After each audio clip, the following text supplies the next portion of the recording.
لومۃ لائم، اور کسی ملامت کرنے والے کی ملامت سے خوف زدہ نہیں ہوں گے، کوئی پرواہ نہیں ہے، کچھ کہتی پھرے دنیا، جو حق بات ہے اس پر ہمیں قائم رہنا ہے۔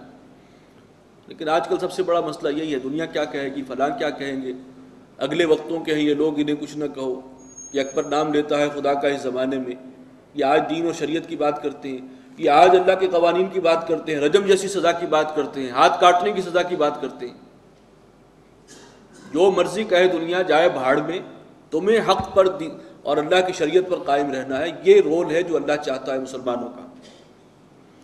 ذالک فضل اللہ یؤتیہ من یشاء، اور یہ لوگ، یہ کردار جو آیا ہے، فرمایا یہ وہ لوگ ہیں جن پر اللہ کا فضل ہوا ہے، اللہ سے محبت کرنے والے، اللہ ان سے محبت کر رہا ہے۔ اہل ایمان کے حق میں نرم چارہ، شفقت اور محبت اور رحمت کرنے والے، کفار کے مقابلے میں آہنی چٹان، اور پھر اللہ کی راہ میں جہاد کرنے والے، اور پھر یہ کہ کسی ملامت کو خاطر میں نہ لانے والے، دنیا چاہے کچھ کہے ہم نے شریعت کو قائم کرنا ہے۔ یہ کردار یہ ہیں وہ جن پر اللہ کا فضل ہوا ہے۔ واللہ واسع علیم، اللہ تعالیٰ وسعت والا ہے، جاننے والا۔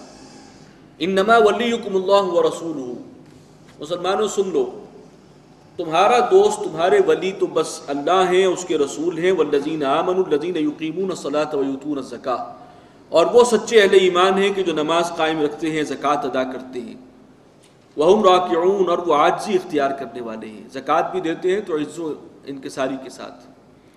یہ تمہارے دوست ہو سکتے ہیں، پشپنا ہو سکتے ہیں، اور دنیا میں کوئی تمہارا دوست نہیں ہو سکتا۔ وَمَن يَتَوَلَّ اللَّهَ وَرَسُولَهُ وَالَّذِينَ آمَنُوا، اور جو کوئی اللہ ہی کو دوست رکھے اور اس کے رسول سے محبت کرے اور سچے اہل ایمان کو اپنا دوست اور ساتھی سمجھے، فَإِنَّ حِزْبَ اللَّهِ هُمُ الْغَالِبُونَ، اس جملے کو کھولیں گے تو ترجمہ یہ ہوگا، یہ وہ لوگ ہیں کہ جو حزب اللہ ہیں، جو اللہ کی پارٹی ہے، ان کی دوستی کا دائرہ اللہ اور اس کے رسول اور سچے اہل ایمان تک محدود ہے، وہ اللہ کے دشمنوں کے مقابلے میں آہنی چٹان ہیں، اور یہ ہیں جو حزب اللہ ہیں، یہ اللہ کی پارٹی ہے، اور یہ پارٹی جو ہے اللہ کی، یہی غالب آ کر رہے گی بالآخر، آخری فتح اسی کو ملنے والی ہے، یہ اللہ کا وعدہ ہے۔ یا ایھا الذین آمنوا لا تتخذوا الذین اتخذوا دینکم ہزوا ولعبا من الذین اوتوا الکتاب من قبلکم والکفار اولیاء، اہل ایمان مت دوست بناؤ ان لوگوں کو جنہوں نے تمہارے دین کو ہنسی اور کھیل بنا رکھا ہے، ٹھٹھا۔ یہ من الذین اوتوا الکتاب من قبلکم، ان لوگوں میں سے کہ جنہیں ہم نے کتاب دی تھی، وہ بھی تمہارے دین کا مذاق اڑاتے ہیں، والکفار، اور یہ جو کفار ہیں، مشرکین ہیں، یہ بھی تمہارے دین کا مذاق اڑاتے ہیں۔ تو ایسے لوگوں کو جو تمہارے دین کو ہنسی اور کھیل بنا رکھا ہے جنہوں نے، ان کو تو اپنا دوست نہ بناؤ۔ یہ ایک طرح کی غیرت دلائی جا رہی ہے مسلمانوں کو کہ تم دیکھتے نہیں کہ کس طریقے سے شریعت کا مذاق اڑاتے ہیں اور تم ان کے ساتھ دوستی کرتے ہو۔ واتقوا اللہ ان کنتم مؤمنین، اللہ کا تقوی اختیار کرو اگر تم فی الواقع مومن ہو۔ وَإِذَا نَادَيْتُمْ إِلَى الصَّلَاةِ اتَّخَذُوهَا هُزُوًا وَلَعِبًا، اور جب تم پکارتے ہو نماز کے لیے، یعنی اذان دی جاتی ہے، تو اس وقت بھی یہ لوگ ہنسی اور ٹھٹھا کرتے ہیں، مذاق بناتے ہیں۔ ذَلِكَ بِأَنَّهُمْ قَوْمٌ لَا يَعْقِلُونَ، یہ اس لیے ہے کہ یہ لوگ عقل سے بے بہرا ہیں، عقل کو استعمال نہیں کرتے۔ قُلْ يَا أَهْلَ الْكِتَابِ هَلْ تَنْقِمُونَ مِنَّا، کہہ دیجئے کہ اے اہل کتاب، آخر تم ہم سے کس چیز کا انتقام لے رہے ہو؟ کیا بگاڑا ہے ہم نے تمہارا جو ہمارے خلاف سازشیں ہیں، ہمارے دین کا مذاق اڑا رہے ہو، حضور صلی اللہ علیہ وسلم کو قتل کرنے کے درپے ہو، سازشیں کر رہے ہو، مشرکین مکہ کے ساتھ گٹھ جوڑ کر رہے ہو، ان کو اٹھا کر لا رہے ہو مسلمانوں پر حملہ آور کرنے کے لیے، یہ کیا ہے؟ کیا ہم نے کیا بگاڑا ہے؟ الا ان آمنا باللہ، ہمارا جرم بس یہی ہے کہ ہم ایمان رکھتے ہیں اللہ پر، وما انزل الینا، اور اس پر ہمارا ایمان ہے جو اللہ نے نازل کیا ہماری طرف، وما انزل من قبلک، اور جو نازل کیا گیا ہم سے پہلے اس پر بھی ہم ایمان رکھتے ہیں، یہ قصور ہے ہمارا۔ ہم تو تورات کو بھی مانتے ہیں، انجیل کو بھی مانتے ہیں۔ وَأَنَّ أَكْثَرَكُمْ فَاسِقُونَ، ہاں تمہاری اکثریت جو ہے وہ فاسقوں پر، نافرمانوں پر، سرکشوں پر مشتمل ہے۔ قُلْ هَلْ أُنَبِّئُكُمْ بِشَرٍّ مِّن ذَلِكَ، اے نبی ان سے کہیے کہ کیا میں تمہیں بتاؤں اس چیز کے بارے میں جو اس سے کہیں زیادہ بری ہے، وہ لوگ کہ جو انتہائی بدتر ہیں، بدترین ہیں، مصوبۃ عند اللہ، بدلے کے اعتبار سے، انجام کے اعتبار سے جو بدترین لوگ ہیں، بہت برے ہیں اللہ کے نزدیک، اللہ کی نگاہ میں وہ کون ہیں؟ من لعنہ اللہ، جس پر اللہ نے لعنت کی ہے، وغضب علیہ، جس پر اللہ کا غضب نازل ہوا. یہ سارے الفاظ کن پر صادق آ رہے ہیں؟ انہی یہود پر. وجعل منهم القردة والخنازیر، اور اللہ تعالیٰ نے ان میں سے بعضوں کو بندر بنا دیا، بعضوں کو خنزیر کی شکل جو ہے اس میں مسخ کر دیا. وعبد الطاغوت، اور بدترین وہ ہیں کہ جنہوں نے بندگی کی ہے شیاطین کی، شیطان کی. یہ جو بتوں کے پجاری ہیں یہ سب کے سب اسی کیٹیگری میں شامل ہیں. اولئک شر مکانا، یہ بدترین لوگ ہیں اپنے مقام اور مرتبے کے اعتبار سے اللہ کی نگاہ میں. وَأَضَلُّوا عَنْ سَوَاءِ السَّبِيلِ، اور بہت زیادہ بھٹکے ہوئے ہیں سیدھے راستے سے. وَإِذَا جَاءُوكُمْ قَالُوا آمَنَّا، اے مسلمانوں جب یہ تمہارے پاس آتے ہیں تو کہتے ہیں کہ ہم بھی ایمان والے ہیں، ہم بھی اللہ کو مانتے ہیں، آخرت کو مانتے ہیں، رسالت کو مانتے ہیں، تورات کو مانتے ہیں. وَقَدْ دَخَلُوا بِالْكُفْرِ وَهُمْ قَدْ خَرَجُوا بِهِ، حالانکہ یہ کفر کے ساتھ ہی داخل ہوئے تھے اور اسی کے ساتھ نکل بھی گئے.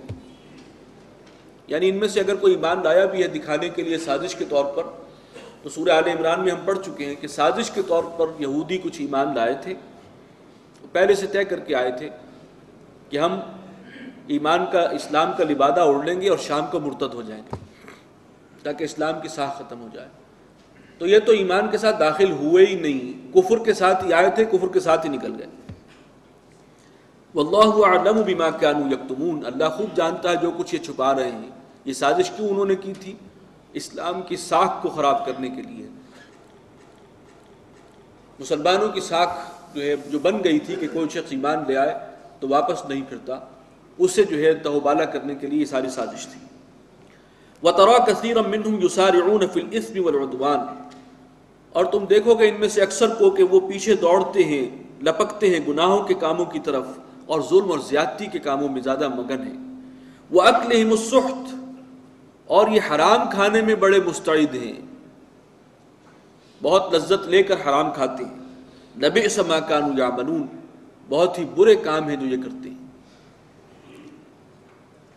لولا ينهاهم الربانيون والاحبار، کیوں نہیں منع کرتے ان کو ان کے صوفیاء اور علماء، عن قولهم الاثم، گناہ کی بات کہنے سے، جھوٹ بات کہنے سے، واکلهم السحت، اور حرام کھانے سے. دیکھیے اس آیت نے معین کر دیا کہ علماء کا اور اہل اللہ کا اصل رول کیا ہے اسلامی معاشرے میں. قرآن مجید نے یہود کو چارج شیٹ کیا ہے، علماء یہود کو، کہ علماء ان کو کیوں نہیں منع کرتے جھوٹی بات کہنے سے، جھوٹ کا کاروبار کرنے سے، حرام کھانے سے، کیوں نہیں روکتے؟ یعنی مطلب کیا، وہ ان کی ڈیوٹی تھی، علماء کا اصل رول ہی یہ ہے معاشرے میں. اور اگر علماء اس رول کو ادا نہیں کر رہے تو وہ ایک بہت بڑی ذمہ داری کی ادائیگی میں مجرمانہ غفلت کر رہے ہیں. ان کا کام یہ تھا معاشرے میں کہ برائیوں سے منع کریں اور صحیح اسلامی تعلیمات جو ہیں وہ عام کریں، اور جو بھی معصیت ہے، منکرات ہیں، اس کے آگے بند باندھیں. یہ کام تھا علماء کا. بدقسمتی ہے کہ ہمارے علماء بھی یہ کام نہیں کر رہے، کسی اور ہی چکروں میں ہیں. وہ الیکشن، ممبری، کرسی، صدارت بنائے خوب آزادی نے پھندے، وہ انہی چکروں کے اندر گرفتار ہیں. کرسی کا مسئلہ زیادہ اہم ہے، اور اس کے لیے پھر شیطان 100 باتیں سجھا دیتا ہے. یہ ساری باتیں بعد میں ہوں گی، پہلے ایک دفعہ ہم اوپر چڑھ کے بیٹھ جائیں، اسلام آباد پر ہمارا قبضہ ہو جائے، سب ٹھیک کر لیں گے. قرآن نے یہ رول معین کیا ہے. اگر تم علماء ہو، طبقہ علماء سے تعلق ہے، تو تمہیں یہ کردار ادا کرنا چاہیے، گناہوں سے روکنا اور خاص طور پر حرام کھانے سے روکنا. یہ ہے اصل ذمہ داری. لبئس ما كانوا يصنعون، بہت ہی بری حرکتیں ہیں جو یہ کرتے ہیں. وقالت اليهود يد الله مغلولہ، اور یہود کہتے ہیں کہ اللہ کا ہاتھ تو بند گیا، بندھا ہوا ہے اللہ کا ہاتھ. یہ بہت زیادہ گستاخی اور جسارت کی بات تھی. اس سے پہلے بھی ہم پڑھ چکے ہیں، سورہ آل عمران میں وہ آیت آئی تھی جب قرآن میں یہ آیت نازل ہوئی کہ کون ہے جو اللہ کو قرض دے، اچھا قرض.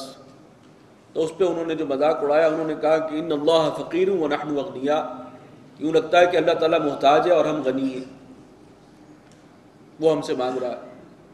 تو یہ حرکتیں تھیں. اور پھر اسی طرح وہ کہتے ہیں کہ اللہ کا ہاتھ بند گیا، ہمارے لیے اب کوئی خیر نہیں، ہم تو انبیاء کی اولاد ہیں، ہمارا تو بڑا مرتبہ و مقام تھا، لیکن یہ کہ ہمیں ہر خیر سے محروم کر دیا گیا، یہ اصل خیر جو ہے اب وہ کسی اور کو مل گئی ہے، تو گویا کہ ہمارے لیے تو اللہ کے ہاتھ اب